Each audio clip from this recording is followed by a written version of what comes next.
Hello everyone and welcome to my channel explorings with Monica. आज का vlog बहुत ही special होने वाला है क्योंकि मैं आज बना रही हूँ एक हेल्दी और शुगर फ्री लड्डू रेसिपी बिना किसी एक्स्ट्रा स्वीटनर के, बिल्कुल नेचुरल इंग्रेडिएंट्स के साथ। अगर आप भी मिठाई पसंद करते हैं लेकिन हेल्थ का भी ध्यान रखना चाहते हैं तो ये रेसिपी आपके लिए एकदम परफेक्ट है। तो चलिए बिना किसी टाइम वेस्ट के हम स्टार्ट करते हैं। सबसे पहले हम ये इंग्रेडिएंट्स चेक कर लेते हैं कि मैंने क्या क्या इंग्रेडिएंट्स लेके सारे ड्राई फ्रूट्स हैं मैंने वो लिए हुए हैं, कैशूज़, आलमंड्स, वॉलनट्स और रेजिन्स। फिर उसके बाद मैंने मखाना लिया हुआ है। ये सारे इंग्रेडिएंट्स जितने भी मैंने लिए हैं वो अंदाज़न लिए हैं। फिर उसके बाद मैं जो अगला इंग्रेडिएंट्स है Poppy seeds, flax seeds, sesame seeds और जिंजर पाउडर, ये सारे मैंने 2 से 3 चम्मच के अंदाज़न पे लिया हुआ है। फिर उसके बाद मैं ये डेट्स ले लूँगी। एक्चुअली हमारा जो मेन मैजिक इंग्रेडिएंट है वो डेट्स ही होने वाला है क्योंकि यही हमारे लड्डू में स्वीटनेस ऐड करेगा। फिर इनको मैं छोटे छोटे पीसेस में मैं कट कर लूँगी इस तरह से। आपको भी इसी तरह से छोटे छोटे पीसेस में कट कर लेना है। फिर मैं क्या करूँगी, जो मैंने डेट्स लिए थे उन डेट्स में से जो उनका सीड होता है मैं उसे भी निकाल लूँगी। फिर मैं एक फ्राई पैन लूँगी, उस फ्राई पैन में मैं घी ऐड करूँगी। देन घी ऐड करने के बाद मैं आलमंड्स को उसमें डालूँगी और उसको रोस्ट कर लूँगी। रोस्ट ऐसे ही करना है जैसे मैं कर रही हूँ, आपको 2 से 3 मिनट तक ही करना है, ज़्यादा नहीं करना है उससे। फिर उसी पैन में मैं वापस से घी ऐड करूँगी 1 चम्मच और फिर उसको मैं उसमें मखाना डालूँगी। मखाने को भी ज़्यादा रोस्ट नहीं करना है, 1 से 2 चम्मच ही रोस्ट करना है। फिर मैं आलमंड्स और मखाने को इस तरह से मिक्सी में डाल के उनको पीस लूँगी एक पाउडरी फॉर्म में, जैसा कि मैंने पीसा है आपको मैं दिखा रही हूँ। फिर मैं क्या करूँगी कि वापस से एक पैन में मैं जिंजर पाउडर को ड्राई रोस्ट कर लूँगी, जैसा कि मैं आपको दिखा रही हूँ। इसी तरह से आपको ड्राई रोस्ट करना है, ज़्यादा 1 से 2 मिनट तक, उससे ज़्यादा नहीं करना है। फिर मैं उसी पैन में वापस से फ्लैक्स सीड्स को डालूँगी। फ्लैक्स सीड्स डालने के बाद उसको भी मैं ड्राई रोस्ट कर लूँगी, ज़्यादा इसको भी नहीं करना है, ज़्यादा 2 से 3 मिनट ही करना है। जैसे ही ये चटकने लगे, जैसा कि आप देख रहे हैं ये चटक रहा है, इसका मतलब ये हो चुका है रोस्ट। इसको भी मैं हटा दूँगी। फिर मैं इसको क्या करूँगी, वापस से मैं इसको मिक्सी में डालूँगी जो फ्लैक्स सीड्स थे और उनको इस तरह से मैं पीस लूँगी। पीसने के बाद फिर क्या करना है आपको, अगला स्टेप है वापस से उसी पैन में आपको ये जो दिख रहे हैं पॉपी सीड्स, इन पॉपी सीड्स को भी रोस्ट कर लेना। ये भी मैंने ड्राई रोस्ट किया है, लेकिन ये जो मैं इसमें सेसमी सीड्स डाल रही हूँ इसका क्या करना है, इसमें घी डालना है। घी में इसको 1 से 2 मिनट तक इसको भी रोस्ट कर लीजिएगा। फिर वापस से मैं इसमें 1 चम्मच घी डालूँगी।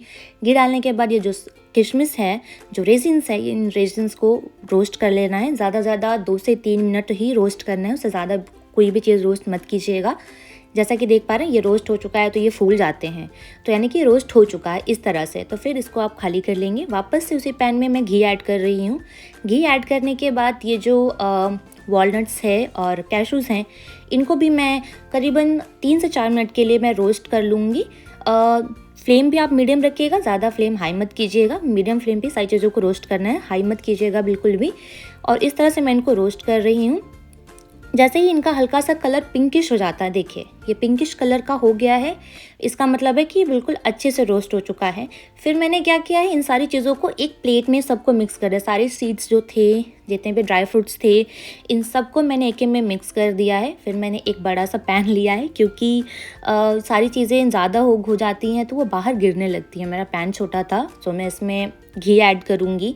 घी ऐड करने के बाद जो डेट्स थे मैं डेट्स को ऐड करूँगी। ऐसे ही यहाँ पे थोड़ा सा ट्रिकी हो सकता है क्योंकि इसमें थोड़ी सी मेहनत लगेगी आपको, बट कोई बात नहीं, स्वाद का मामला है तो आप कर लीजिएगा, ठीक है। फिर इस तरह से इनको मैश करना है, हाथ को प्रेस करते हुए, जैसा कि मैं कर रही हूँ। फिर देखिए ऐसा एक लंप सा बन जाएगा, ये बिल्कुल आपस में सिमट जाएगा, सारा डेट्स जो है एक पेस्ट फॉर्म में आ जाएगा। ऐसा ही आपको उसको करना है। उसको करने के बाद जो भी हमारे प्लेट में जो सारा मैंने मिक्स करके रखा था, सारा चीज़ें वो भी इसमें ऐड कर देनी है इस तरह से। मुझसे थोड़ा सा इधर उधर हो रहा है क्योंकि मैं एक हाथ से फ़ोन पकड़ी थी और एक हाथ से शूट कर रही थी, सो इसलिए कोई बात नहीं है, आप आराम से कीजिएगा। और बिल्कुल अच्छे से इसको मिक्स करना है, जैसे मैं कर रही हूँ। प्रेस करके दोनों हाथों का आप इस्तेमाल कर लीजिएगा और इस तरह से इसका मिक्सचर बना लेना है पूरा। ये पूरा डेट्स एंड जो ड्राई फ्रूट्स थे वो सब आपस में ऐसे ही मिक्स हो चुके हैं। ये देखिए मैं कैसे इनको मैंने एक ट्रे पे पूरा खाली कर दिया है। जो भी था, और फिर उसको मैं ऐसे हाथों से प्रेस करूँ ताकि जो ड्राई फ्रूट्स हैं वो रेत से अच्छे से चिपक जाएं, कुछ भी बाहर ना रहे और लड्डू बनाने में मुझे आसानी हो। जैसे कि देखिए ऐसे हाथों से दबा के फिर इनको इस तरह का एक आकार दे देना है, जैसे हम आटा गूंथते हैं ना, बिल्कुल आटा गूंथने जैसा ही इनको एक आकार देना है, जैसा कि मैंने दिया हुआ है इस ट्रे पे। और फिर उसको लेके ऐसे हल्के हल्के हाथों से आपको गोल गोल का आकार देना। देखिए लड्डू बन गए हैं, कितने टेस्टी दिख रहे हैं।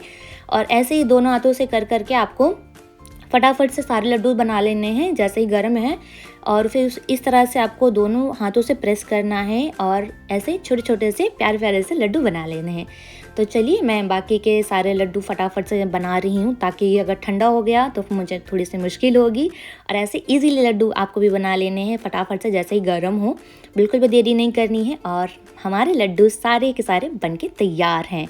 ये देखिए कितने टेस्टी और कितने डिलीशियस लग रहे हैं ये लड्डू देखने के लिए। मेरी एक आपसे रिकमेंडेशन होगी कि अगर आपको हेल्दी खाना पसंद है तो ये ड्राई फ्रूट लड्डू ज़रूर अपने घर में ट्राई कीजिएगा।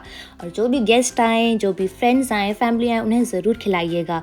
और इसी तरह से सारी रेसिपीज़ को मेरी ज़रूर फॉलो कीजिएगा, क्योंकि ये जो लड्डूज़ हैं ये हेल्दी लड्डूज़ हैं, इनमें कोई भी आपको मैंने एक्स्ट्रा कुछ अनहेल्दी चीज़ नहीं ऐड की है। तो इसी तरह से मेरे चैनल पे ढेर सारा प्यार देते रहिएगा और ज़रूर इन्हें सब्सक्राइब कीजिएगा। अगर आपको मेरी रेसिपी पसंद आई है तो please do follow, share and subscribe. Thank you so much. Bye.